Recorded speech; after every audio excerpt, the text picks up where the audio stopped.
வணக்கம். வாருங்கள் கதை சொல்லலாம் நிகழ்வில் இன்னைக்கு எழுத்தாளர் கமலதேவி எழுதிய மாயை அப்படிங்கிற சிறுகதையை பற்றி பார்க்கலாம். எழுத்தாளர் கமலதேவி இந்த சிறுகதையில் ஒரு 60 வயது ஆகின்ற ஒரு தம்பதியினர், சிவராசு, பாரிஜாதம், இவங்க 2 பேரோட 10 வயது நினைவுகளை பற்றி இந்த கதையில் பேசுகிறாரு. பாரிஜாதத்தோட சித்தப்பா அவங்க ஊரில், பக்கத்து ஊரில் தான் இருக்காங்க, இறந்து போயிடுறாரு. இவங்க 2 பேரும் துஷ்டி கேட்கறதுக்காக ஊருக்கு வராங்க. அப்போ அங்கே நிகழக்கூடிய சம்பவங்கள் தான் இந்த கதை. இதில் இன்னொரு முக்கியமான பாத்திரமா ரகுராமன் அப்படிங்கிற ஒருத்தரும் வர்றாரு. இந்த அளவில் நம்ம இந்த கதையை பார்க்கலாம். கதைக்குள்ளே போகலாம். கடந்த சில நாட்களாக தொடர்ச்சியாக பெய்த மழையால் ஆறு பெருகி ஏரிகளிலும் ஓடைகளிலும் வாய்க்கால்களிலும் நீர் நிறைந்து அலை வீசிக்கொண்டிருந்தது அப்படின்னு சொல்லி கதையை ஆரம்பிக்கிறார் கமலதேவி. இப்போ இவங்க அதிகாலையிலேயே கிளம்பி அவங்க ஸ்கூட்டி வண்டியில் சிவராசுவும் பாரிஜாதமும் வந்துக்கிட்டு இருக்காங்க. அந்த இருட்டில் பார்த்தீங்கன்னா இந்த எல்லா இடங்கள்லையும் இருக்கக்கூடிய தண்ணியில் ஒரு ஈர மினுமினுப்பு தெரியுது. இந்த வண்டிக்கு பின்னாடி உட்கார்ந்துருக்கா இல்லையா பாரிஜாதம், அவளுடைய கண்ணில் ஈரத்துலேயும் கூட அந்த மினுமினுப்பை பார்க்குறாரு சிவராசு. வந்து ஏரிக்கரை ஓரத்தில் வந்து நிற்கிறாங்க. வண்டியை நிப்பாட்டுறாரு சிவராசு. 2 பேரும் அந்த ஏரிக்கரை மேட்டு திண்டில் ஏறி நின்று பார்க்குறாங்க. இன்னும் நல்லா விடியல, லேசாக இருட்டாக தான் இருக்குது. அங்கேருந்து அந்த மேட்டிலேருந்து அவங்க வீடை பார்க்குறாங்க, தெருக்கோடியில். அப்போ தான் பந்தல் போட்டுக்கிட்டு இருக்காங்க. பந்தல் போட்டுக்கிட்டு இருக்கிறது இங்கேருந்து பார்க்கையில் தெரியுது. அவ வந்து கிழக்கு பக்கமாக திரும்பி நின்றுக்கிட்டு இருக்கிறா பாரிஜாதம். இவர் வந்து பாரி அப்படின்னு கூப்பிட்ட உடனே அவ பக்கவாட்டில் திரும்புகிறா. உடனே இவருக்கு பார்க்குறாரு, இவ வயிற மூக்குத்தி வந்து அது மின்னும். அது மின்ற ஒளியை பார்த்த உடனே இவர் கண்ணை சுருக்கிக்கிறாரு. அவ பாரிஜாதம் வந்து மகிழ்ச்சியாவோ புன்னகையிலேயோ இருக்கிறத விட அவ வந்து கொஞ்சம் சோகமாக இருக்கிறப்போ அவ முகம் வந்து இன்னும் அழகா இருக்குதோ அப்படின்னு இவருக்கு ஒரு எண்ணம், சிவராசுக்கு அப்படி ஒரு எண்ணம். அப்புறம் அவளுக்கு பின்னாடி அந்த கிழக்கு வானத்தில் வந்து சூரியன் உதிச்சு வந்து லேசாக வெளிச்சம் வருது. இவர் சிவராசு அவளை பார்க்குறாரு. அப்புறம் ஸ்கூட்டி வண்டி இருக்கு இல்லையா, அந்த வண்டியில் ஒரு தட்டுறாரு. அந்த சீட்டில் தட்டிட்டு இவட்ட சொல்கிறாரு, பாரி, அங்கே என்ன வேணாலும் நடக்கலாம், உடம்பு சரியில்லைன்னு ஊரில் இருந்து வந்த வயல் வேலைக்கு வந்த ஒருத்தன் கூட என்கிட்ட சொன்னான். அவருக்கு உடம்பு சரியில்லை அப்படிங்கிறதையும் உறுதிப்படுத்தினான். அதனால் அவர் இப்போ என்ன நிலையில் இருப்பாருன்னு நம்மளால் சொல்ல முடியாது, நீ நல்லா நிதானிச்சுக்கோ அப்படின்னு சொல்கிறாரு. அதாவது இவர் யாரை பற்றி சொல்கிறாருன்னா ரகுராமனை பற்றி சொல்கிறார்.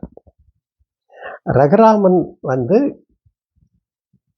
எப்படி நிலையில் இருக்காரு அப்படிங்கிறத பாரிஜாதத்திட்ட சொல்லி அவளை தயார் நிலைக்கு உட்படுத்துகிறாரு சிவராசன். அதாவது 10 பருவத்தில் இவங்க 2 பேர்த்துக்கும், பாரிஜாதத்துக்கும் ரகுராமனுக்கும் ஒரு ஈர்ப்பு இருந்திருக்கும். இப்போ அவன் உடம்பு சரியில்லாமல் போனதுக்கப்புறம், ரொம்ப காலத்துக்கு அப்புறம் 2 பேரும் அந்த ஊருக்கு வராங்க. அதனால் அவனை எதிர்கொள்ளுகிற போது அவளுக்கு பெரிய அளவில் அதிர்ச்சி இருக்கக்கூடாது அப்படிங்கிறதுக்காக சிவராசன் வந்து அவட்ட முன்னெச்சரிக்கையாக இதை சொல்கிறாரு.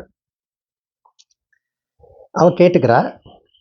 அப்புறம் வானம் வந்து இருண்டுக்கிட்டு வருது. வானம் இருண்டுக்கிட்டு வந்த உடனே 2 பேரும் சரி ஊருக்குள்ளே போவோம் அப்படின்னு கிளம்பி நடந்து தான் வராங்க. இவர் வண்டியை தள்ளிட்டு தான் வராரு, உருட்டிக்கிட்டு தான் வராரு. அப்போ அவ நடந்து வாரா, தொடையெல்லாம் ஆடுது. ஆனால் கம்பீரமாக வாரா. அந்த பார்க்குறாரு சிவராசு. அவளோட அந்த கம்பீரமான அழகு வந்து அவரை திகைக்க வைக்குது, ரொம்ப அவன் மேலே விருப்பம் கொள்ள வைக்குது. ஆனால் பல பேர் வந்து அதை வந்து அவளோட திமிரு, அகங்காரம் அப்படின்னு நினச்சிக்கிறாங்க. என்ன செய்ய முடியும்? இவங்க ஊருக்குள்ளே வர்றாங்க. ஊருக்குள்ளே தெருவெல்லாம் வெறிச்சோடி கிடக்குது. அப்புறம் இவங்க சித்தப்பா இருக்கிற அந்த தெருக்குள்ளே வராங்க. அவங்க சித்தப்பா அவங்க வீட்டில் இருந்து ஒட்டின வளைவில் 4வது வீடு தான் இவளோட வீடு, பாரிஜாதத்தோட வீடு. கிராமத்தில் எல்லாரும் அவ்வளோ நெருக்கமாக பழகுவாங்க. எல்லாரும் ஒருத்தருக்கு ஒருத்தர் உறவு முறை சொல்லி தான் கூப்பிடுவாங்க. இவ வந்துக்கிட்டு இருக்கையில் தங்கம்மா வீட்டு வாசலில் நிற்பா. வீட்டில் மின்விளக்கு எரியும். அவள் வாளியில் தண்ணியோடு நிற்பா. அவளுக்கு பாரிஜாதத்தை பார்த்த உடனே ஒரே மகிழ்ச்சி ஆயிரும். என்ன பாரி, எப்படி இருக்கிற?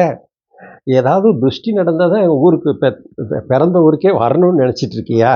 உங்கள் அண்ணன் நேற்று ராத்திரி சொன்னது, நீ எப்படி இங்கே வருவ, பார்த்து அதே ரொம்ப நாளாச்சுன்னு சொன்னது அப்படின்னு தங்கம்மா சொல்கிறா. உடனே பாரிஜாதம் சொல்கிறா, நாங்கள் என்ன பிறந்தவன் வீட்டில் விசேஷம் வச்சுக்கிட்டு வரமாட்டோம்னா நாங்கள் சொல்லுதோம், வைங்க அப்படின்னு சொல்கிறா இவ. உடனே தங்கம்மா அதுக்கு பதில் சொல்கிறா, பிறந்தவளுக்கு சொல்லாமலாம் நாங்கள் விசேஷம் வச்சுருவோம் அப்படின்னு. சரி சிரிச்சுக்கிறாங்க. சரி நாங்கள் போயிட்டு வாரேன் அப்படின்னு இவ சொல்கிறா, பாரிஜாதம் சொல்கிறா. இவ உடனே தங்கம்மா சொல்கிறா, இப்போ அண்ணின்னு மாற்றிடுறா. அண்ணி, என்ன நீ இப்படி குழஞ்சி போயிட்டீங்க, குரலெல்லாம் கூட மாறி போச்சு, ரொம்ப மெலிஞ்சு போயிட்டீங்களே, உடம்பு இப்படி ஆயிடுச்சே அப்படின்னு அக்கறையாக விசாரிக்கிறா.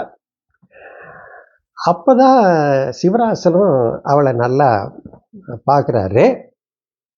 ஆமாம், வெள்ளாமைக்கு இருக்கிற அந்த வயல் பயிர் வந்து தண்ணி இல்லைன்னா எப்படி வாடி போயிருமோ அதை மாதிரிலாம் வாடி போயிருக்கா அப்படிங்கிறத அப்படின்னு அவருக்கு தோணும். சரி அப்படின்னு அந்த வீடு நோக்கி போகிறாங்க. வீட்டை ஒட்டி பந்தலை ஒட்டி அவர் வண்டியை நிறுத்த போகிறாரு. அந்த நேரத்தில் ஒரு சின்ன இளவயசு பொண்ணு அவள் வந்து வண்டியை கொண்டாங்க தாத்தா அப்படின்னு சொல்லிட்டு வாங்கி நிறுத்துறா. இவர் உடனே அந்த சிவராசு வந்து அவகிட்டயே சாவியை கொடுத்துட்றாரு.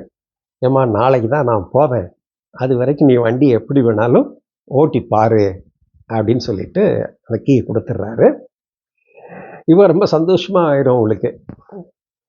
அவள் சந்தோஷம், அவளோட ஆளெல்லாம் பார்த்ததுக்கப்புறம் சிவராசுக்கு வந்து சின்ன வயசில் அந்த 11 வயதுகளில் பாரிஜாதத்தோட அந்த பேசின பழகின அந்த நினைவுகள்லாம் வரும்.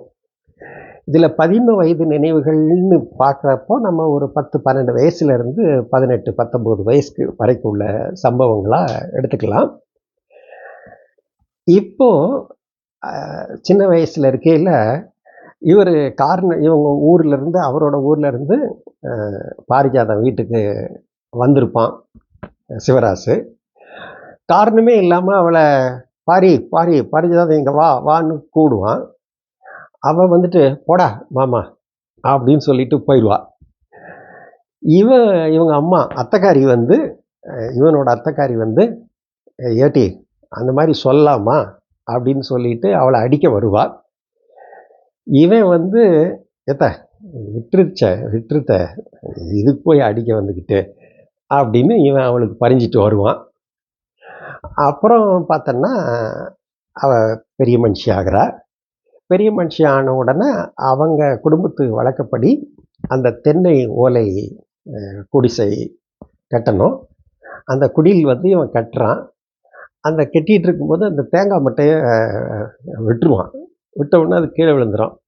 அவள் உள்ள திண்ணையில் உட்காந்துருப்பா. என்ன அவளுக்கு சிரிப்பு தாங்காது. என்ன மாமா என்ன செய்கிற நீ அப்படின்னு சொல்லிட்டு, போடா மாமா அப்படின்னு சொல்லி அங்கேருந்தே சொல்கிறான். சொன்ன போடா மாமா அப்படின்னு சொல்லிட்டு இது பண்ண உடனே அங்கே எல்லாம் நிறைய பேர் இருக்காங்க. இவனோட அம்மா, அவளோட அம்மா, சுத்தம் சொந்தம் எல்லாரும் இருக்காங்க. என்ன இவ இப்பவுமே இவ்வளோ வாய் கொழுப்பாக பேசுகிறா, இந்த கல்யாணம் அதில் காட்சியெல்லாம் ஆகி போய் இருக்கணும், இப்படி இருக்காளே அப்படின்னு வந்திருக்க ஜனங்கள்லாம் பேச ஆரம்பிச்சிருவாங்க. இவனோட அம்மாவுக்கு கண்ணில் வந்து நீர் வந்துடும். அவளை பார்த்து நான் முன்னாடியே சொல்லியிருக்கேன் பார்த்தியா அவங்ககிட்ட அப்படிங்கிற பாவனையில் அவளை பார்ப்பா. இவளுக்கு பாரிஜாதத்துக்கு வந்து எல்லாரும் இது பண்ணுறத பார்த்தோன்னே கண்ணில் அப்படியே கலங்கி நீர் கொட்ட ஆரம்பிச்சிடும். உடனே சிவராசு வந்து சொல்லுவான், பாரி வந்து என்னத்தானே சொன்னா, உங்களையா சொன்னா, நீங்கள் ஏன் ஆளாளுக்கு பேசுகிறீங்க அப்படின்னு கேட்பான். கேட்ட உடனே எல்லாரும் நமட்டு சிரிப்பு சிரிச்சுக்கிட்டு அமைதியாகிடுவாங்க. சரிப்பா உன் பாடு அவ பாடு அப்படின்னு சொல்லிடுவாங்க. இவனுக்கு அதெல்லாம் நினைவுக்கு வருது. அப்புறம் அந்த உள்ள பெரியவர் இறந்து கிடக்காரு இல்லையா, அவனுக்கு சின்ன மாமனார், அங்கே போய் உள்ளே போய் அவரோட உடம்பை பார்த்துட்டு அவரை அப்படி வணங்கிட்டு வெளியே வந்து, கருத்த ஆள் சிவராசு வந்து ஒல்லியான ஆள், அந்த அங்கே இருக்கிற நாற்காலியில் அப்படி ஓரமாக உட்கார்ந்தாரு. அந்த கையில் இருக்கிற அந்த துண்டை வந்து கீழே மடியில் போட்டுக்கிறாரு. அதாவது அந்த மனிதர் இறந்துட்டா கூட அவருக்கு செய்ய வேண்டிய ஒரு மரியாதையாக அப்படி நினச்சிக்கிறாரு. அந்த மரியாதையை தர்றாரு. இப்போ அவர் பார்த்துக்கிட்டு இருக்கையில் அவ யார், சுவாதி, அந்த பொண்ணு வண்டியை வாங்கி நிப்பாட்டினா இல்லையா, அவள் வந்து டீ எடுத்துகிட்டு வாரா. இவன் அங்கிட்டு இங்கிட்டு ஓடிக்கிட்டு இருக்கிறதையும், அவன் காலில் இருக்கிற கொலுசு சத்தம் போட்டுக்கிட்டு இருக்கிறதையும், அவர் ரொம்ப சுறுசுறுப்பாக இருக்கிறதையுமே பார்த்துக்கிட்டு இருப்பார் சிவராசு. அதனால் அவன் பக்கத்தில் இவர் பக்கத்தில் வந்து நின்று டீ கப்பை எடுத்து கொடுக்கறத கூட இவர் கவனிக்க மாட்டார். அவள் கூப்பிடுவா, சின்ன தாத்தா டீ அப்படின்னு சொல்லி கூப்பிடுவா. கூப்பிட்ட உடனே இவர் சரிம்மா அப்படின்னு சொல்லிட்டு டீ கப்பை எடுத்துக்கிடுவார். எடுத்துட்டு பார்ப்பாரு. அப்போ அந்த துஷ்டி வீடுகளில் வாழை மரத்தில் கட்டுவாங்க. அந்த கெட்டுற ஆளுக்க வாழை மரத்தை உள்ளே வராங்க. அவங்க போடுற சத்தம்லாம் கேட்குது. அவங்கள திரும்பி பார்க்குறாரு. அப்போ ரகுராமன் வந்து உள்ளே நுழையிறாரு. இவங்க வாழை மரத்தை தூக்கிட்டு வராங்க இல்லையா, அந்த வாழை இலை வந்து ரகுராமன் தலையில் துண்டு கட்டி இருக்கிறாரு. அந்த துண்டு தலைப்பாயில் இந்த வாழை இலை போய் இடிக்கும், தட்டும். இவர் ரகுராமன் உள்ளே வரதை அங்கே இருக்கிற எல்லாருமே பார்த்துட்ருப்பாங்க. வாசலில் அந்த இறந்து போனவரோட பிள்ளைங்க, பழனி, அவனோட பங்காளிங்க எல்லாரும் உள்ளே வர்றவங்கள அந்த துண்டை விரித்து அந்த ஆறுதல் சொல்கிறதுக்காக, கையை பிடிச்சி இது பண்ணுறதுக்காக அவங்க அங்கே நின்றுட்டு இருக்காங்க. இது உள்ளே வர்றான் ரகுராமன். இவர் என்ன பண்ணுறாருன்னா, சிவராசு வந்து வாங்க அப்படின்னு சொல்லிட்டு அவரை உட்கார சொல்கிறதுக்காக துண்டை வச்சு சேரை துடைக்கிறாரு. ரகுராமன் வந்து அந்த சேரில் கிடக்கிற சேரில் வந்து உட்கார்றாரு. உட்கார்ந்த உடனே சிவராசு வந்து, பாப்பா ஒரு டீ கொண்டா அப்படின்னு சொல்லணும்னு நினைக்காரு. இவர் சொல்லணும்னு நினைக்கிற நேரத்திலேயே இவர் கப்பில் டீயை கையில் வச்சிருக்கிறார் இல்லையா, அந்த டீயை வந்து ரகுராமன் பறிச்சிக்கிற மாதிரி அப்படி எடுத்துக்கிறாரு. எடுத்துட்டு பக்கத்தில் இருக்கிற சேரில் சிவராசுவை உட்கார சொல்கிறாரு. நீங்கள் உட்காருங்க அப்படின்னு சொல்கிறாரு. அவர் சிவராசு வந்து இல்லை இருக்கட்டும் பரவாயில்ல அப்படிங்கிறாரு. இவர் அந்த சேரை இழுக்கிறாரு, உட்காருன்னு சொல்லி ரகுராமன் இழுத்து போடுறாரு. இல்லை வேணாங்க ஐயா வேணாங்க ஐயா, நீங்கள் ஒன்றும் இழுக்க வேண்டாம் அப்படின்னு பதில் சொல்கிறாரு சிவராசு. இப்போ இந்த நேரத்தில் உள்ள வந்து ரகுராமனோட பையன் உள்ள வாரான்.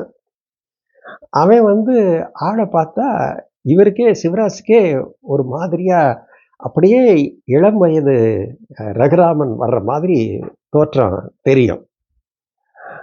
அவன் வர்றவன் வந்து நேர அவங்க அப்பாட்ட வந்துட்டு, ஐயா வீட்டுக்கு போகலாம் வாங்க அப்படின்னு கூப்பிடுறான். ஏன்னா அவனுக்கு எங்கள் அப்பா சரியாக பொருந்தி வருவார் அப்படின்னு தோணலை. அப்புறம் இன்னொன்று சொல்கிறான், அப்பா தலையில் கட்டி இருக்கிற துண்டை முதல்ல அவுத்துருங்க அப்படின்னு சொல்கிறான். அவனோட ரகுராமன் வந்து பையனோட கையை தட்டி விடுறாரு. சிவராசு உடனே சொல்கிறாரு, சரி அவர் இங்கேருந்து எல்லாத்தையும் தான் வேடிக்கை பார்க்கட்டுமே அப்படின்னு பதில் சொல்கிறாரு. ரகுராமன் வந்து சின்ன பையன், அங்கிட்டும் இங்கிட்டும் ஏதாவது தொலைச்சிட்டா தேடுவான் இல்லையா, அதை மாதிரி அங்கிட்டும் இங்கிட்டும் பார்த்துக்கிட்டு இருப்பார். அங்கே இருக்கிற சேரில் தாளம் போடுவார். இவன் வந்து இவனும் அவன் பையனும் அதை பார்த்துட்ருக்கான். சிவராசு வந்து அந்த ரகுராமனோட பையன்கிட்ட, தம்பி நீங்கள் ரகுராமனோட பையனா அப்படின்னு கேட்குறாரு. இவன் ஆமாம் அப்படின்னு பதில் சொல்கிறான். பதில் சொன்ன உடனே, நீங்கள் பிஹெச்டி படிக்கிறதா சொன்னாங்களே அப்படிங்கிறாரு சிவராசு. இல்லை முன்னாடி படித்தேன், இப்போ விட்டுட்டேன். ஏன்னா அவங்க அப்பா உடம்பு சரியில்லாமல் அப்படி இது பண்ணி போட்டதுனால அவனால் படிப்பை தொடர முடியல. அதனால் இப்போ வந்து வேறு வேலை தேடிக்கிட்டு இருக்கேன், பரீட்சையெல்லாம் எழுதிக்கிட்டு இருக்கேன் அப்படின்னு பதில் சொல்கிறான். உடனே சிவராசு அவருக்கு மனசு பொறுக்க மாட்டேங்குது. எப்படி இருந்தாலும் அவனோட குடும்பத்தில் அவனோட பையனே இருக்கான், ரகுராமனோட பையனே இருக்கான். அதனால் அவன்கிட்டயே சில இதெல்லாம் கேட்டுடலாம் அப்படின்னு நினைக்கிறாரு. இப்படி இவங்க பேசிக்கிட்டு இருக்கையிலே பக்கத்தில் கிளவி இருந்துக்கிட்டு, கிராமத்துக்குன்னு சில பாரம்பரியம் இருக்குது, நீ என்னப்பா மொட்டைக்கட்டையாக பேசிக்கிட்டு இருக்கிற, நீ ரகுராமனோட பையன் தானே, அவர் சிவராச ஐயா அவர்கிட்ட பேசுகிறப்ப நீ ஐயான்னு கூப்பிட்டு பேச வேண்டியதானே அப்படின்னு அவ சொல்கிறா. உடனே அவன் ரகுராமனோட பையன் சொல்கிறான், அதாவது உங்களுக்கு வேணும் அப்படின்னா ஒன்று சொல்லுவீங்க, நாளைக்கு ஏதாவது ஒரு சின்ன பிரச்சனை வந்துருச்சுன்னா அவன் யார் உனக்கு அப்படின்னு கேள்வி கேட்பீங்க. இதுக்காக தான் நான் இந்த மாதிரி எல்லாம் எதுவும் ஒரு பேசுறதில்ல அப்படின்னு சொல்கிறான் அவன். உடனே சிவராசு வந்து அவங்ககிட்ட, ஏன் தம்பி கோவப்படுறீங்க அப்படின்னு கேட்குறாரு. கேட்ட உடனே அவன் சொல்கிறான், ரகுராமனோட பையனே சொல்கிறான், நீங்களே சொல்லுங்கள், உங்கள் மேலே எனக்கு ரொம்ப மரியாதை இருக்குது, ஆனால் நான் உங்களை உறவு சொல்லி கூப்பிடுறதுனால நீங்கள் எனக்கு அந்த உறவு ஆயிடுவீங்களா அப்படின்னு கேட்குறான். கேட்ட உடனே சரி சரி தம்பி அதை விடுங்க, இப்போ அப்பாவுக்கு உடம்பு சரியில்லைன்னா என்னதான் பிரச்சனை அப்படின்னு திரும்ப கேட்குறாரு.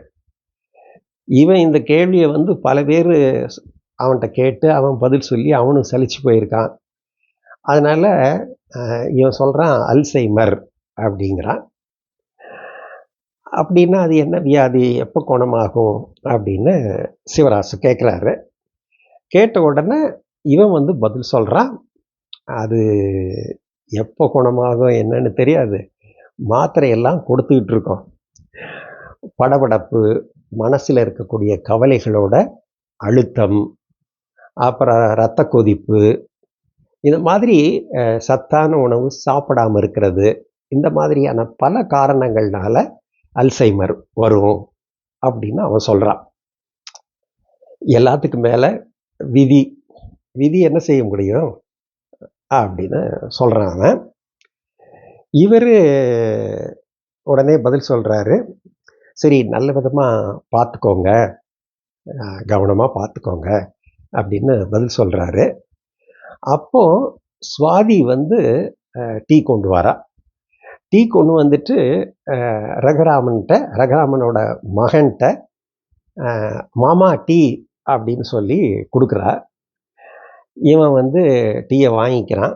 வாங்கிட்டு சுவாதிகிட்ட சொல்கிறான், மாமான்னு சொல்லக்கூடாது, அண்ணன்னு சொல்லணும் அப்படின்னு சொல்கிறான். சொன்ன உடனே இவங்க சிவராசு வந்து சிரிச்சிடுறாரு. சிரிச்சிட்டு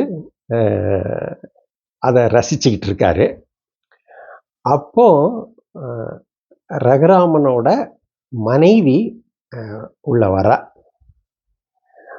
உள்ளே வந்த உடனே உள்ளே வந்ததை பார்த்துட்டு ரகுராமனும் எந்திரிச்சு அவ பக்கம் போகிறாரு. போய் அவங்க 2 பேரும் உள்ளே இறந்து கிடக்கிற அந்த பெரியவரை பார்க்குறதுக்கு உள்ளே போகிறாங்க. இவன் ரகுராமனோட பையன் அதை பார்த்துக்கிட்டே இருக்கான். பார்த்துட்டே இருந்துட்டு அவனுக்கு ஒரு சம்பவம் நினைவுக்கு வருது. இவன் ஹாஸ்டலில் முதல் வருஷம் படிச்சிட்டு இருக்கையில் அவங்க அப்பா ரகுராமன் வந்து அவனை பார்க்கறதுக்காக வருவார். அப்போ அவனோட ஃப்ரெண்டு சொல்லுவான், டேய் உங்கள் அப்பா என்னடா இவ்வளவு அழகாக இருக்காரு, என்ன ஒரு ஹேண்ட்ஸமான ஆள் அப்படின்னு சொல்லுவான். அது அவனுக்கு நினைவுக்கு வருது. அப்படி இருந்த அப்பா வந்து இன்னைக்கு இப்படி ஆயிட்டாரே அப்படிங்கிற வருத்தம் வந்து அவனுக்கு ரொம்ப துக்கம், வருத்தம் எல்லாமே மேலிட்டு வருது. கண்ணெல்லாம் கலங்குது. அவன் வந்து சரி வீட்டு வாசலில் போய் வெளியே நிற்கலாம் அப்படின்னு சொல்லிட்டு வெளியே எந்திரிச்சு போயிடுறான். இவங்க 2 பேரும் உள்ளே போனவங்க அவன் இறந்த உடலுக்கு முன்னாடி ரகுராமன் சும்மா பார்த்துக்கிட்டே நிற்கிறாரு. அந்த உடலுக்கு முன்னாடி ஒரு முக்காலி போட்டிருக்கோம். அந்த முக்காலியில் பாரிஜாதம் வந்து உட்கார்ந்துருப்பா. பாரிஜாதம் உட்கார்ந்துருக்க அவ பாரிஜாதத்தை உள்ளே வர்ற ரகுராமனோட மனைவி பார்க்குறா. பார்த்துட்டு அவளும் தள்ளாடுறா, என்ன சொல்கிறதுன்னு தெரியாது. அப்புறம் பாரிஜாதம் பக்கத்தில் வர்றா. வந்த உடனே பாரிஜாதமும் அவளை கட்டி பிடிச்சிக்கிட்டு எந்திரிச்சு அழுகிறா. அழுதுட்டு நான் என்ன பாவம் செஞ்சனோன்னு தெரியலையே, முள்ளு மேலே ஏற்றி வச்சிட்டாரே மகராசன், என்ன குத்தம் செஞ்சேன், என்ன பாவம் செஞ்சேன்னு ஒரு வார்த்தை சொல்லியா அப்படின்னு சொல்லிட்டு அவளால் துக்கத்தை அடக்கவே முடியல. அழுதுன்னு அழுகிறா. அப்புறம் சிவராசு இதை பார்த்துட்ருக்காரு. பார்த்துட்டு சுவாதியை கூப்பிட்டு அவட்ட ஒரு மாத்திரையை கொடுக்க சொல்லி ஒரு மாத்திரை கொடுக்காரு. இவ வந்து அப்புறம் புறக்கடை வாசல் பக்கம் போகிறா. பாரிஜாதம் எந்திரிச்சு இவரும் மனசு தாங்காமல் அவள் பின்னாடியே சிவராசுவும் போகிறாரு. அந்த புறக்கடை வாசல் பக்கம் போன உடனே பக்கத்தில் அந்த மாரி வீட்டு அந்த கறவை மாடு பால் கறக்கிற அந்த கறவை மாறி அவன் வீட்டு மகிழம்பூ மரம் இருக்கும். அதில் வீட்டு படலில் சங்குப்பூ இருக்கும், நீல நிறமும் வெண்மை நிறமும் கலந்து. அவளுக்கு அதை பார்த்த உடனே பழைய நினைவுகள்லாம் வருது. பள்ளிக்கூடம் போகிற அந்த நாட்களில் வந்து அவளுக்கு சங்குப்பூ வந்து ரொம்ப பிடிக்கும். அந்த சங்குப்பூவை பார்த்துட்டு டே ரகுராமா எனக்கு அந்த சங்குப்பூவை பறிச்சு கொடு அப்படின்னு சொல்லி கேட்பா. இவன் வந்து ரகுராமன் வந்து பாரி அதை தலையிலெல்லாம் வைக்கக்கூடாது அப்படின்னு சொல்கிறான். அவன் இவன் வந்து பரவாயில்ல நான் புத்தகத்துக்குள்ளே வச்சுக்கிடுவேன் அப்படிங்கிறா. அவன் பறித்து கொடுப்பான். இது இந்த மாதிரி சில நாட்கள்லாம் நடக்கிறது உண்டு. அவளுக்கு அது நினைவுக்கு வருது. இவ பெரிய மனுஷி ஆனதுக்கு அப்புறம் இவ பள்ளிக்கூடத்துக்கு போகிறத நிப்பாட்டிடுறாங்க வீட்டில். ஆனால் இவன் வந்து அவளுக்கு தொடர்ந்து நூலகத்தில் லைப்ரரியிலேருந்து ஏதாவது புத்தகங்கள் அவள் வாசிக்கிறதுக்கு எடுத்து கொடுப்பான் ரகுராமன் வந்து. அப்புறம் 8வது வகுப்பு முடிஞ்சு 9வது வகுப்பு இந்த கிராமத்தில் கிடையாதுங்கிறதுனால அவன் பக்கத்து ஊருக்கு படிக்க போவான். அந்த பக்கத்து ஊருக்கு அவன் படிக்க போயிருந்ததுக்கு அப்புறம் இவங்க 2 பேரும் சந்திக்கிறதுக்கான வாய்ப்புகள் இல்லாமல் போயிடும். அவன் அங்கே ஹாஸ்டலில் தங்கி படிக்கிறான். எப்போமாவது வந்தால் கூட அப்படி தள்ளி நின்று பார்க்குறதோட சரி. இப்படி காலம் போய்கிட்டு இருக்கோம். அவன் பியூசி போயிடுவான். பியூசி வந்து அப்பப்போ அவங்க வீட்டுக்கு போவா. யார் வீட்டுக்குன்னா ரகுராமன் வீட்டுக்கு.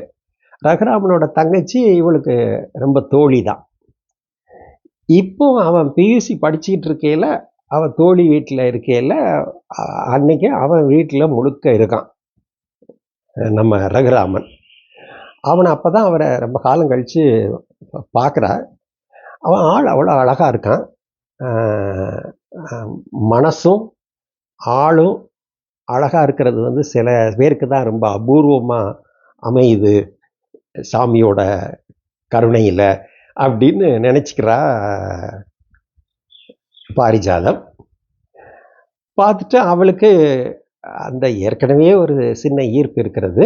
இப்போவும் அந்த ஈர்ப்பு வந்து தொடருது. இவனுக்கும் அது இருக்குது. ரகுராமனுக்கும் அவன் மேலே அந்த ஈர்ப்பு இருக்குது. அப்போ அந்த திருவிழா வரும் அந்த வருஷம். அந்த திருவிழாவில் இவன் கண்ணன் வேஷத்தில் நடிக்கிறான். குழலூதும் கண்ணன். 2 பேர் 2 ஜோடி பாமா ருக்மணி. அவங்க சட பின்னலை இது பண்ணி கட்டிக்கிட்டு அவங்களும் வர்றாங்க. தேவர் உலகத்துக்கு போகிறாங்க கண்ணன். அங்கேருந்து ரொம்ப இந்த இளஞ்செடிகள்லாம் உடைய ஒரு மரக்கன்றை கொண்டு வரான். அந்த கன்றை கொண்டு வந்து ஒரு தோட்டத்தில் நடுறான். அந்த தோட்டம் வந்து ருக்மணிக்கு சொந்தமான தோட்டம். இதில் அவன் அங்கே நட்டுட்டானே அப்படிங்கிறது பாமாவுக்கு ரொம்ப வருத்தம். ருக்மணி வந்து ரொம்ப குதூகலம் அடைகிறா. ஆனால் பாமாவுக்கு வருத்தமாயிருது. அதிலிருந்து இவனோட கனிவினால், யார் கண்ணனோட கனிவினால் அந்த மரம் பூத்து குலுங்குது. இவளோட வருத்தத்தினால, பாமாவோட வருத்தத்தினால அந்த மரம், அந்த கிளை இருக்கு இல்லையா, அது ஒரு பக்கமாக திரும்பிடுது. இந்த மரம் வந்து ராத்திரி பூ பூக்குது, பவள மல்லிகை. பகல் நேரத்தில் பாமா வீட்டில் அந்த மல்லிப்பூரா பவள மல்லி அந்த பக்கம் உதிர்ந்துருது. இதை ருக்மணி பார்த்துட்டு அந்த மரத்துக்கு கீழே இருந்து வேரில் உட்காந்து அவள் அழுறா என்ன வருத்தத்தில். ஸோ இதெல்லாம், இந்த காட்சியெல்லாம் அந்த ட்ராமாவில் முடியுது. முடிஞ்சதுக்கப்புறம் இவன் கண்ணன் இருக்கான் இல்லையா, இவன் பாமா ருக்மணி இவங்க 2 பேரோட நடித்த இந்த கண்ணன் வந்து இப்போ இள வயசு தானே, அவன் பாரிஜாத கண்ணன் ஆயிடுவான். அவன் பாரிஜாதத்தின் மேலே இருக்கக்கூடிய அன்பை வந்து வெளிக்காட்டுற விதத்தில் நடந்துக்கிடுவான். எல்லாத்துக்கும் அது தெரிஞ்சு போயிடும். அவன் ஏன்னா அந்த அவன் மேலே காட்டுற அன்புங்க அந்த மேடையில் கீழே பார்க்குற இடத்துல அதை எல்லாருமே பார்க்குறாங்க. உடனே அவனோட அம்மா வந்து, ரகுராமனோட அம்மா வந்து இந்த வாளியில் கட்டியிருக்கிற அந்த கயிறு இருக்கு இல்லையா, அந்த கயத்தை எடுத்துட்டு அவனை அடின்னு நல்லா அடி கொடுக்குறா. அந்த அடி தாங்காமல் அவன் 10 நாள் காய்ச்சலில் விழுந்துடுறான். அப்புறம் காய்ச்சல் குணமாகி எந்திரிச்சு வாரான். அதுக்கப்புறமும் போய் பாரிஜாதத்திட்ட போய் பேசுகிறான். பேசின உடனே அவனை வந்து அவன் விளக்கமாத்தை எடுத்து விளக்கமாத்தாலேயே பையனை அடிக்கிறான். அடித்த உடனே இவன் வயக்காட்டை நோக்கி ஓடுறான். வயக்காட்டை நோக்கி ஓடிட்டு அவனுக்கு ரொம்ப ரொம்ப அவன் கவலை, மற்ற அழுத்தமெல்லாம் அவனுக்கு ரொம்ப வந்துடுது. அம்மா நம்ம இப்படி செஞ்சு விட்டாலே அம்மா வந்து, அப்புறம் நம்மளால் அவளோட பேசாமலும் இருக்க முடியாது அப்படின்னு நினச்சிக்கிட்டு தூக்கிலையாவது தொங்கிடலாம், செத்து போகலாம் அப்படின்னு நினச்சிட்டு கயத்தை போட்டு இது பண்ணுறான். இதுக்கு இடையில் அவன் வீட்டுக்கு பக்கத்து வீட்டில் இருக்கக்கூடிய அம்மாசி வந்து டே ரகுராமான்னு கத்திக்கிட்டே வந்து அவன் தூக்கில் தொங்காமல் அவனை காப்பாற்றிடுறான். இப்படி செய்யலாமாடா அப்படின்னு அவனுக்கு அறிவுரையை சொல்கிறான். அப்புறம் ஒரு நாளைக்கு இவன் வந்து அவங்க அப்பா வந்து இந்த கட்டிட வேலை மற்றதுக்கெல்லாம் உதவி செய்கிற ஆள். அந்த வேலையில் அவர் அவர் வேலை செஞ்சிகிட்டு இருக்காரு. இவன் வந்து சாப்பாடு எடுத்துட்டு அவருக்கு கொண்டு போனான். சாப்பாடு எடுத்துட்டு கொண்டு போன உடனே அவங்க அப்பா சொல்கிறாரு, இங்கே பாருடா, நம்ம வந்து ஒரு தனி குடும்பம், உனக்கும் தங்கச்சியெல்லாம் இருக்காங்க. அவங்க யார்? பாரிஜாத வீட்டு குடும்பம். அவங்க பெரிய குடும்பம், அவங்க வசதியானவங்க. அதனால் பாதிக்கப்பட போகிறது யாருன்னா நம்ம தான்.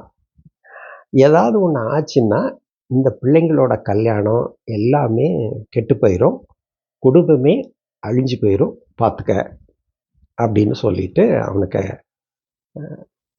அவங்ககிட்ட ரொம்ப உருக்கமாக பேசுகிறாரு. இவனுக்கு என்ன சொல்லனே தெரியாது.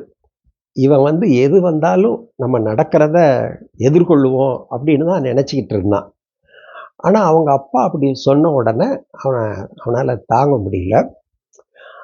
அவன் கும்பிடுற அவ்வளோ தெய்வங்களும் வந்து அவனை கைவிட்ட மாதிரி அவனுக்கு ஒரு உணர்வு வந்துடும். அப்புறம் இவன் காட்டிலையும் மேட்டிலையும் சாப்பிடாம பட்டினியாக தெரிவான், தண்ணி குடிக்காமல் தெரிவான். என்ன செய்கிறதுன்னு தெரியாது, மறக்கவும் முடியாது, ஆனால் அவள் நினைக்கவும் முடியாது. அப்படி ஒரு நிலைமை அவனோட நிலைமை. இவன் அம்மாசி பக்கத்து வீட்டு அந்த அம்மாசி தான் பார்த்துட்டு, எத்தனை நாள் தாண்டா நீ இப்படி அலைய முடியும், வா மூட்டை தூக்கியாது நான் நீ பிழைக்கிற வழியை பாரு அப்படின்னு சொல்லிட்டு அவனை அழைச்சிட்டு போகிறான். அந்த கடையில் வந்து சரி இவன் படித்தவன் அப்படின்னு சொல்லிட்டு அவனை கணக்கு எழுதுகிற வேலையை கொடுக்குறாங்க. இதுக்கு இடையில அவன் படித்த அந்த ஸ்கூலோட வாத்தியார் வந்து இவனுக்கு அந்த டீச்சர் ட்ரைனிங் போகிறதுக்கு அப்ளிகேஷன்லாம் போட்டு அனுப்பிச்சிருப்பார். அங்கேருந்து இன்டர்வியூக்கு இது வரும், கார்டு வரும். கார்டு வந்தவுடனே அவனோட மாமா வந்து அவனை துறையூர் பக்கத்தில் இருக்கிற ஒரு ஊருக்கு, முசிறி பக்கத்தில் இருக்கக்கூடிய ஒரு ஊருக்கு அழைச்சிட்டு போகிறாரு. அங்கே அழைச்சிட்டு போன உடனே அங்கே ஒரு பேராசிரியர் இருக்கிறாரு. அவர் இவனை பார்க்குறாரு. பார்த்துட்டு, தம்பி நல்ல மார்க்கெல்லாம் வாங்கியிருக்கிற, ஸ்கூலில் ஃபஸ்ட்டு மார்க் வாங்கியிருக்கிற, ஆனால் ஒரு விஷயம் பார்த்துக்க, நல்ல வாத்தியார் அப்படின்னா அந்த வாத்தியாருக்குரிய தோற்றத்தோடு இருக்கணும். நல்லா நீட்டாக உடைகள்லாம் நல்லபடியாக அணிந்து நல்லபடியாக இருக்கணும். அதே மாதிரி வாத்தியாருக்குரிய செயல்கள் அப்படிங்கிறதெல்லாம் ரொம்ப ரொம்ப உயர்ந்த செயல்களாக இருக்கணும் அப்படிங்கிறத அவங்ககிட்ட சொல்கிறாரு. இவன் வந்து அவர் சொல்கிறத வந்து இவன் கேட்டுக்கிறான். கேட்டுட்டு சரிங்க ஐயா அப்படின்னு சொல்கிறான். சரிங்க ஐயான்னு சொல்லிட்டு அப்போ அவனுடைய வாழ்க்கையில் அந்த டீச்சர் ட்ரைனிங்கோட ஸ்கூலில் இடம் கிடைக்குது. அந்த ஸ்கூல் இருக்கிற இடம் என்ன அப்படின்னு பார்த்தீங்கன்னா, அந்த காவேரி பாயிற நிலம்தான், ஆனால் வறண்ட பகுதி. அதனால் கருவேலங்காட்டை அழித்து அந்த ஒரு ஓரத்தில் அந்த ட்ரைனிங் ஸ்கூல் கட்டியிருக்காங்க. அந்த ட்ரைனிங் ஸ்கூல் கட்டியிருக்கிற இடத்துல அவன் ஒரு நாள் சாயந்தரம் அந்த முள்காடை பார்த்துட்டு உட்காந்துக்கிட்டு இருக்கான். உட்காந்துக்கிட்டு இருக்கையில் அந்த சமையல்காரர் வந்து, அந்த ஹாஸ்டலில் இருக்கிற சமையல்காரர் வந்து ஓடி வராரு பதட்டத்தோட. தம்பி உங்களை பார்க்குறதுக்கு ஒரு வயசு பொண்ணு வந்திருக்கு அப்படின்னு சொல்கிறாரு. ஏற்கனவே ஒரு ரவுண்டு வார்டன் வேற விசாரிச்சிட்டாரு அப்படிங்கிறதையும் சேர்த்தே சொல்கிறாரு இந்த சமயக்கார அண்ணாச்சி. இவன் சரி யாராக இருக்கும் அப்படின்னு சொல்லிட்டு வந்து பார்க்குறான். அங்கே நிற்கிறது வந்து பாரிஜாதம். கழுத்தில் கட்டின புது தாலி வேற இருக்கும். இப்போ ஏற்கனவே அவளுக்கு கல்யாணம் அப்படிங்கிறத பற்றி இவனோட ரகுராமனோட தங்கச்சி அவனுக்கு கடிதம் எழுதியிருப்பாள். அவனுக்கு அதனால் அவளுக்கு கல்யாணம் ஆக போகுதுங்கிறது இவனுக்கு தெரியும். இவளை பார்த்தன்னா இவ தலையை குனிஞ்சிட்டு இருக்கா. ராத்திரி தூங்குறப்போ மல்லிகைப்பூவை தலையில் வச்சுட்டு தூங்குனா காலையில் அந்த மல்லிகைப்பூவை பார்க்குறப்போ எப்படி இருக்குமோ அதை மாதிரி அவளோட முகம் இருக்குது. இவன் பாரிகிட்ட பார்த்துட்டு இவனுக்கு உடம்பெல்லாம் வேர்த்து போகுது. என்ன பாரி, நீ எப்படி இங்கே வந்த அப்படின்னு கேட்குறான். இவன் வந்து பாரிஜாதம் வந்து அதுக்கு பதில் சொல்லாமல் எனக்கு அங்கே இருக்கவே பிடிக்கல அப்படிங்கிறா. இவன் உடனே சொல்கிறான், உனக்கு கொஞ்சமாவது அறிவு இருக்கா? நீ இப்படி வந்தீன்னா உன்னை பற்றி ஊர்லெல்லாம் மற்றதெல்லாம் என்ன பேசுவாங்க அப்படின்னு கேட்குறான். உடனே பாரிஜாதம் சொல்கிறா, எனக்கு ஒன்று பார்க்கணும் போல் இருக்குது, அதுதான் வந்தேன். நீ நம்ம 2 பேரும் சேர்ந்து எங்கேயாவது ஓடி போயிடலாம் அப்படிங்கிறா. என்னது அப்படின்னு இவன் பதறி போய் கேட்கான். இவன் உடனே அவ சொல்கிறா, நீ இப்படி ஏதாவது சொன்னீன்னா அப்புறம் நான் எங்கேயாவது குளங்கோட்டையில் விழுந்து செத்து போயிடுவேன் அப்படிங்கிறா. இவனுக்கு பயங்கர ஷாக் ஆயிடுது. அவன் அவட்ட சொல்கிறான், இங்கே பாருமா, உன்னை எப்பவும் நான் மனசில் நினச்சிக்கிட்டு இருக்கேன், எப்போவுமே நினச்சிக்கிட்டு இருக்கேன். உனக்கு கல்யாணம் ஆயிடுச்சு, நீ எப்படி இருந்தாலும் நீ பக்கத்து ஊரில் தான் இருக்க போகிற. நாம் எப்போ சந்திக்கிறோமோ அப்போ பார்த்துக்கலாம், போதும் இல்லையா? அது சந்திச்சுக்கிட்டா போதும் இல்லை அப்படின்னு அவன் குழந்தைக்கு சொல்கிற மாதிரி சொல்கிறான். இவ அப்போ நீ என்னை மறந்துட மாட்டில்ல அப்படின்னு கேட்குற. நான் மறக்கலாம் மாட்டேன். நான் அதே மாதிரி சிவராசு அண்ணன் வந்து எனக்கு அவர் அண்ணன் மாதிரி. சிவராசு அண்ணனும் நான் உங்கள் வீட்டுக்கு வர்றப்போ நானும் அவரோட பழகியிருக்கேன். அவரை விட்டு நீ வந்தீன்னா அது பாவம் இல்லையா அப்படின்னு ரகுராமன் சொல்கிறான். ஆமாம், பாவம் இல்லை அப்படின்னு பதில் சொல்கிறான். இவன் உடனே சொல்கிறான், எங்கள் அப்பா ஏகாதேசியில் அந்த தெருமுக்கிலேருந்து ஒரு கதை சொன்னார்.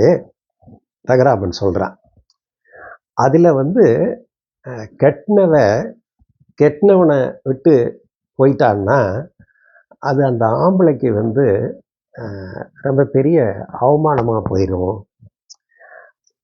அதுலேயும் கூட காரணம் இல்லாமல் போகிறதுங்கிறது அது எவ்வளோ பெரிய ஒரு சோகமான ஒரு விஷயம், எவ்வளோ பெரிய பாவம் அப்படின்னு அவன் சொல்கிறான். இவன் வந்து சரிங்கிற மாதிரி தலையை ஆட்டுறா.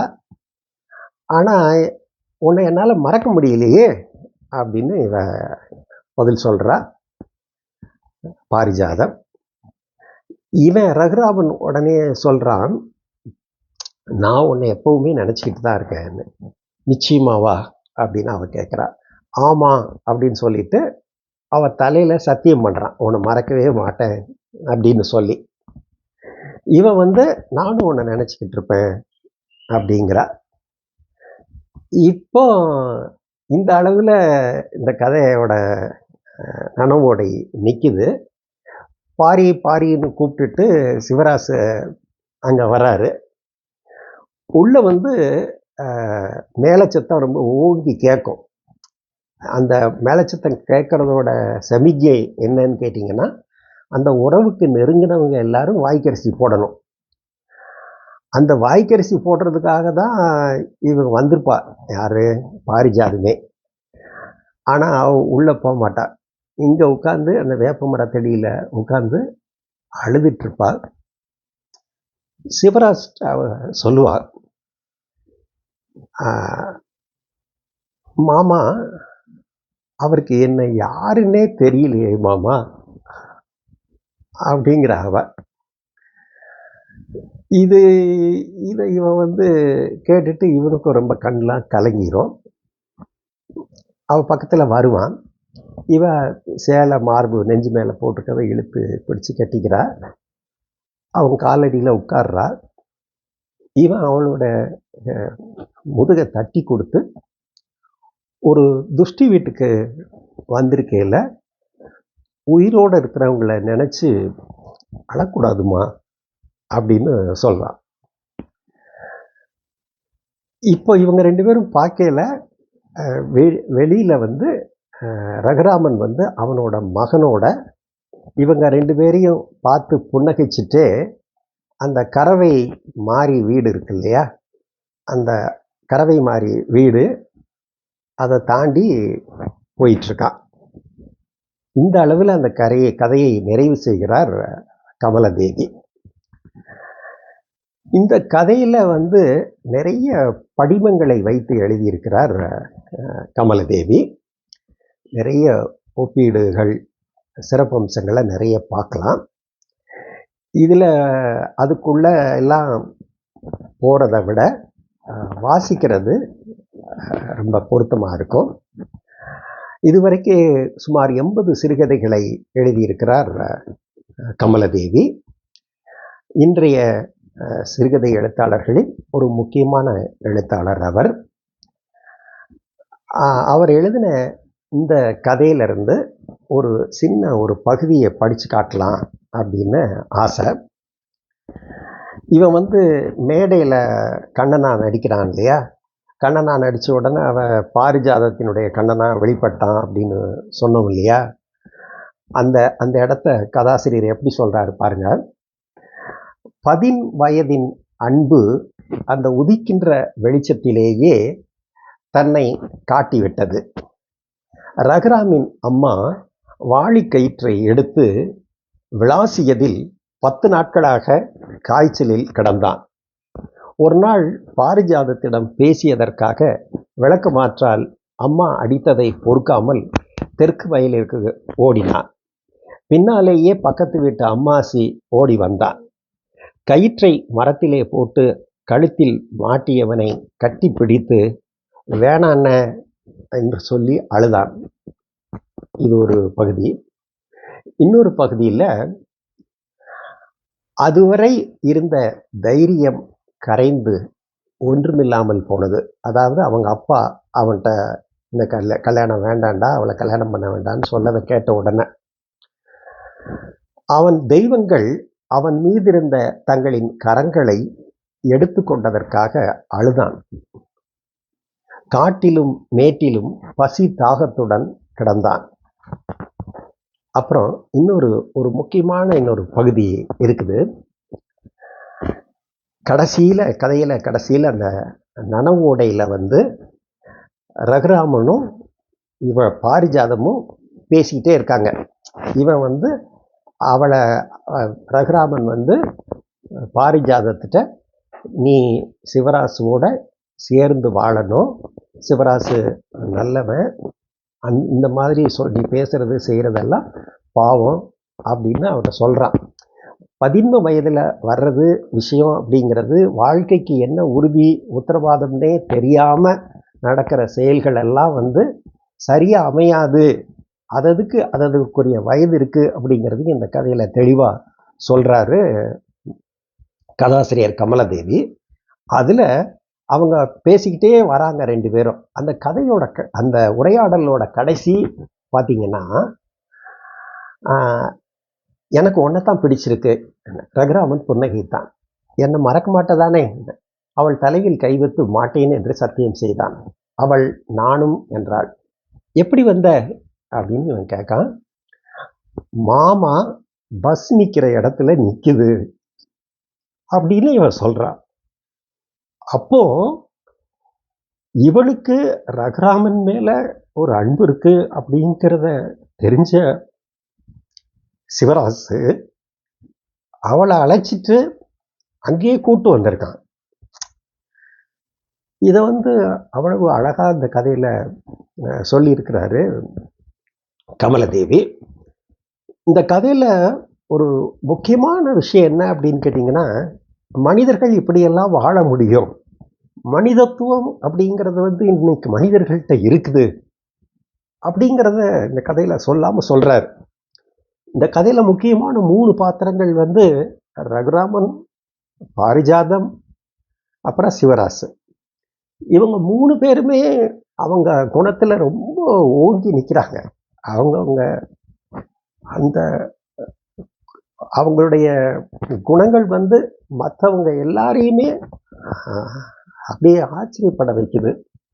ஒவ்வொருத்தரோட வாசிக்கிற எல்லாருக்குமே வந்து அந்த பாத்திரங்கள் வந்து ஒரு முன்னுதாரணமாகவும் உயிருள்ள பாத்திரங்களாகவும் இருக்குது. அப்படிங்கிறது தான் கமலதேவியினுடைய வெற்றி அப்படின்னு சொல்லலாம். இந்த அளவில் கதையை நிறுத்திக்கலாம். நன்றி, வணக்கம்.